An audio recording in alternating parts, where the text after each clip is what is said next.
Assalamualaikum teman-teman. Hari ini masih di tanggal 13 hari Jumat teman-teman. Sudahkah kalian membaca Al-Kahfi? Karena ini hari Jumat, jadi bacaan Al-Kahfi itu bisa menerangi kita selama 1 minggu. Apa aja yang diterangi? Banyak semuanya. Semuanya akan diterangi jalannya oleh Allah kalau kita membaca Al-Kahfi setiap hari Jumat. Nah teman-teman, bagi teman-teman yang usianya sudah di atas kepala 4 alias 40 tahun ke atas, yuk teman-teman, mari kita miliki 5 perkara yang mana nanti Ustadz Adi Hidayat akan menyampaikannya. Yuk teman-teman, kita simak videonya. Assalamualaikum. Seorang yang sudah sampai usia 40 tahun, maka Allah mengingatkan dia untuk menyiapkan 5 bekal utama sebelum dia kembali pada Allah Subhanahu wa ta'ala. Hati-hati yang sudah sampai 40 tahun.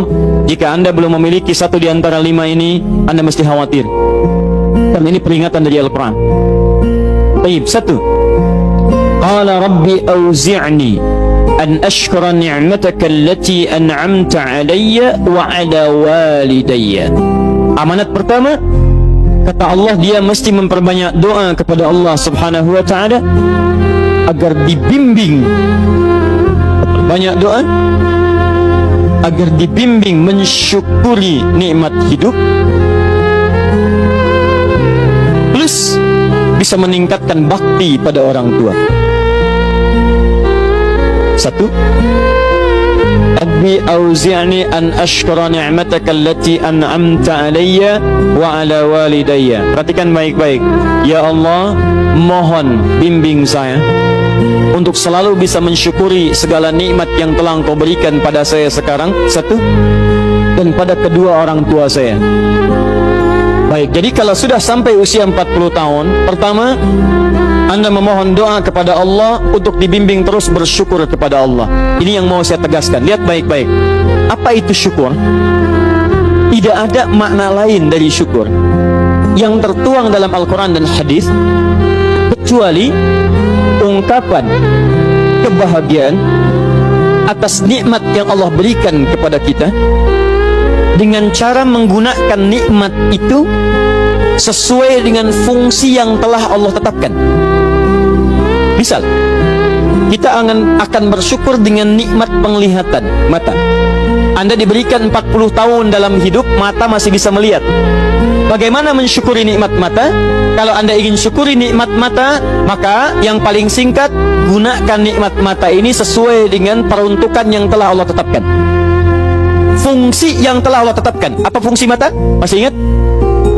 Melihat yang baik-baik. Quran surah ke-24 ayat 30 untuk laki-laki, ayat 31 untuk perempuan.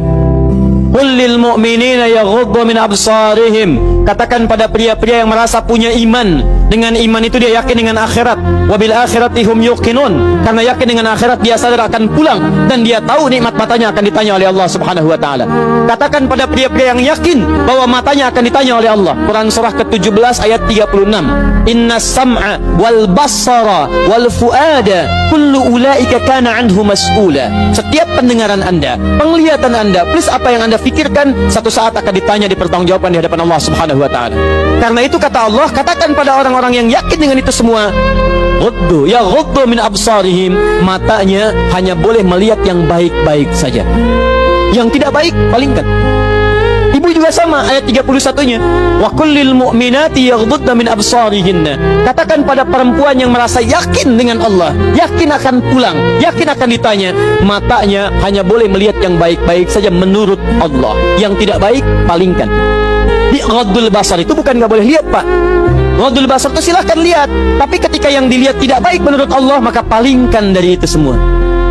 Ini tidak tepat, teman-teman sekalian. Anda hanya mengucapkan alhamdulillah ya, sampai sekarang penglihatan masih baik. Belum cukup. Baik itu dipakai lihat apa? Penglihatannya baik, tapi masalahnya yang dilihat baik tidak. Itu poinnya. Maaf, ada anak usia 4 tahun, Bu, Pak, tidak bisa melihat. Dalam tidak bisa melihatnya, dia masih mau menghafal Al-Quran. Namanya Mu'af. Tinggalnya di Asyut, adanya di Kaira, negaranya Mesir. Matanya nggak bisa lihat, tapi dia sampaikan pada bapaknya, Pak, saya ingin menghafal Quran. Saya ingin menghafal Quran. Kata bapaknya, kamu yakin? Saya yakin. Baik, keluarga sederhana, punya cuman motor yang sangat luar biasa tidak bagusnya. Dimodifikasi dashboardnya menempuh jarak kisaran 20 km.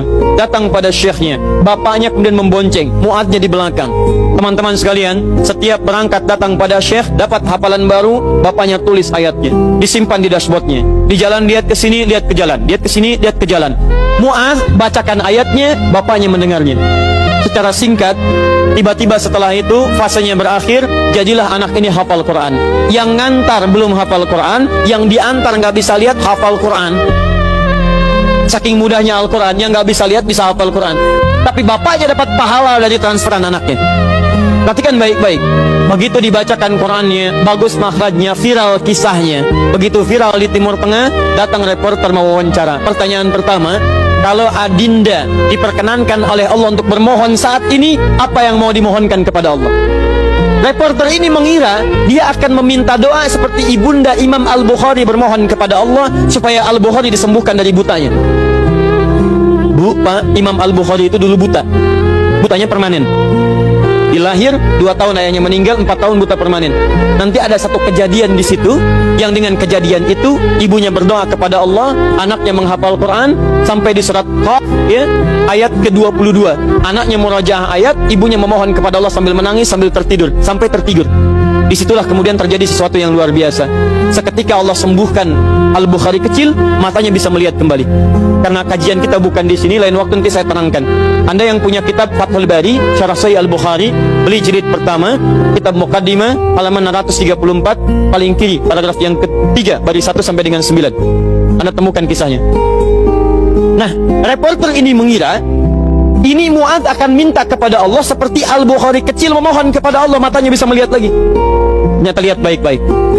Kalau saya diperkenankan bermohon kepada Allah dan permohonan saya dikabulkan, maka pertama saya akan mohon kepada Allah untuk tetap membutakan mata saya sampai dengan kiamat. Ya Rabb, mohon butakan mata saya sampai kiamat, karena dengan buta mata ini saya bisa menghafal Quran.